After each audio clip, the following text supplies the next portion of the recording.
अरे बहू तो बहू है, कोई वस्तु नहीं कि ठीक ना लगी तो बदल ले। अरे वो शर्मा जी की बहू, क्या कहने।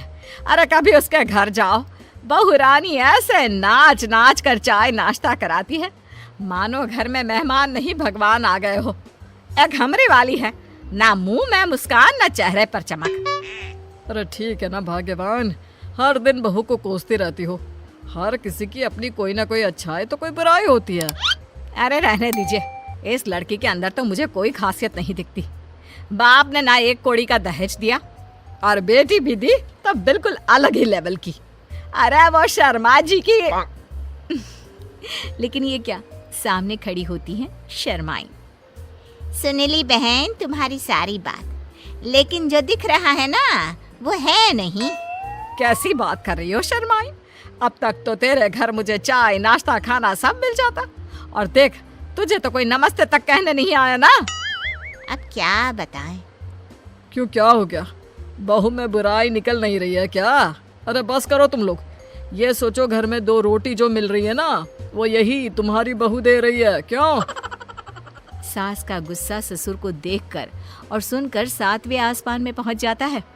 देखो जी, वैसा तो शर्माई सामने है, बोल नहीं रही हूँ, लेकिन आंख देख लो मेरी, सब समझ में आ जाएगा कि क्या कहना चाहती हूँ। अरे रहने देना रमा, ये पति लोगों की मोटी चमड़ी होती है। पहले माँ के सगे होते हैं, फिर बहू के। अरे हम तो इन लोगों के घर बस घुइयां छिलने आए हैं।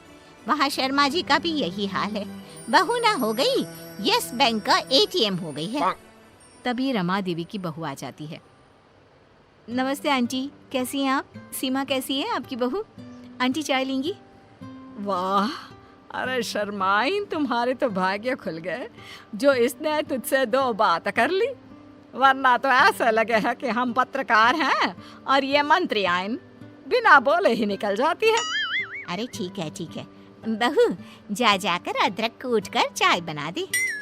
हाँ, और हमें भी दे दिया 2 प्याली। बहू चली जाती है। चलो, हम लोगों का दुखड़ा तो अब जीवन भर का है। तू सुना, कैसे आना हुआ? कैसे क्या बहन, जो तेरी समस्या है वही मेरी।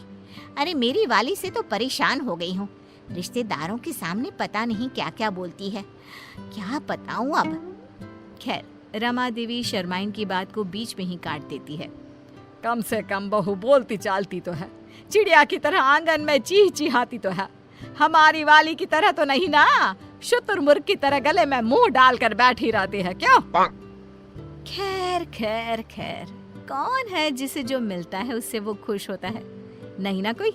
तो ये दोनों भी नहीं है, लेकिन दोनों को खुश करने का एक तरीका था, दोनों की बहू बदल दो। अरे जिसको जो पसंद, जैसी पसंद वो रखे। क्यों, क्या गलत है? तो फिर तो कैसा लगा तुम दोनों को मेरा आइडिया? वाह, ये तो बिल्कुल ठीक है। हाँ, हमें भी क्या परेशानी है, हम भी ओके हैं। लो, हो जाती है बहुओं की एक्सचेंज, यानी आदान प्रदान। अब हे भगवान, ये सुबह के 5 बजे जोर जोर से म्यूजिक कौन सुन रहा है? बंद करो, मैं कहती हूँ बंद करो। माँ जी ये लीजिए चाय, मैं ना करा रही हूँ, चाय पीते पीते ये सब्जी काट देना। लेकिन सुबह 5 बजे कौन नाश्ता करेगा? ओहो ससुर जी, नाश्ता वो तो मैंने रात में ही बना दिया था, ये तो दिन का खाना है। और फिर जल्दी से दोनों आ जाइएगा, मैं नहा कर आ रही हूँ, फिर खूब सारी बातें करेंगे। बातें करेंगे? क्या क्या बातें करेंगे, और वो भी सुबह के 5 बजे? हाँ, थोड़ा लेट हो गया ना, कल से 4 बजे पक्का। हाँ। उधर शर्माइन के घर सुबह से नहा कर बैठे हैं, लेकिन मजाल है किसी की जो एक लोटिया भी धोकर दी हो पूजा के लिए। पता है पंडितों का घर है, लेकिन ना जी ना। बहू, अरे ओ बहू। बहू सोकर भी नहीं उठती है। किसी तरह शर्माइन सुबह का काम करके बैठी होती है कि सामने बहू आ जाती है। क्या है माँ जी, क्यों चिल्ला रही हो? मुझे शांति पसंद है, शांति। इतना खचर पचर की आदत नहीं है मुझे।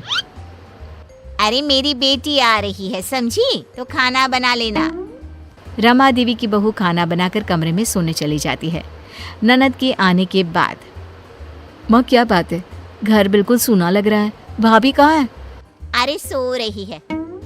लेकिन भाभी तो मेरे आने से चहक चहक कर स्वागत किया करती थी ना। लेकिन तू तो अपनी माँ से कहते थे कि भाभी बहुत ज्यादा बोलती है। तू तो परेशान रहती थी ना भाभी की बोली से। हाँ पापा वो तो है, लेकिन भाभी की आवाज़ मिस भी कर रही हूँ। इतनी देर में तो भाभी न जाने कितनी बातें कर ली थी। ये तो है, लेकिन अब सुकून है, कम से कम घर भर में शोर तो नहीं हो रहा।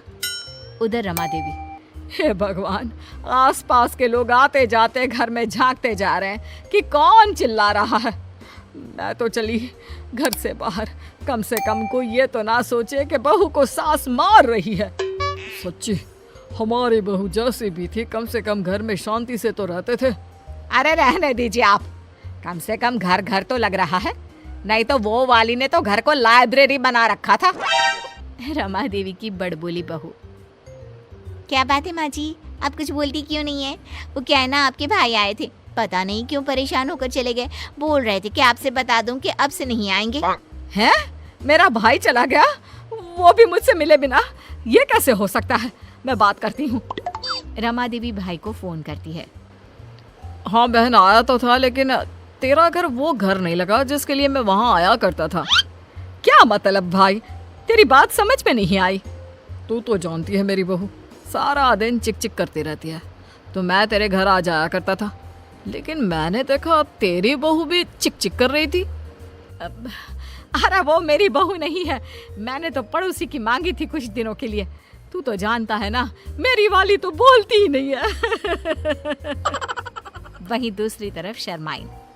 हाय रे, घर नहीं कब्रिस्तान बना दिया है। ना आवाज आ रही है, ना कोई चहल पहल। जैसी थी मेरी बहू, कम से कम रौनक तो लगाए रहती थी। ना जी ना, ये वाली लड़की, इससे तो ना चलेगा घर हम लोगों का। एक काम करती हूँ, ले जाकर वापस कर देती हूँ। दूसरी तरफ रमा देवी। हाय रे, मेरा इकलौता भाई, वो नहीं आएगा जाएगा तो कैसे चलेगा? बात भी तो सही है। अरे दिन भर बक बक बक बक कौन बर्दाश्त करे? अरे बहू, ए बहू, हे भगवान, कहाँ चली गई? दूसरी तरफ शर्माइन। अरे बहू, चल चल, तुझे घर छोड़ दूँ। ना जी ना, हमें तो हमारी ही बहू प्यारी है। कम से कम घर को घर तो बना रखा था। बहू चल, तुझे तेरे घर छोड़ देती हूँ। अरे ये किस काम की बहू, जो घर को घर ही ना रहने दे, बाजार बना दिया है। तो दोनों बहुएं आ जाती है अपने अपने घर में। वो कहते हैं ना, जिसका जूता उसी को साजे।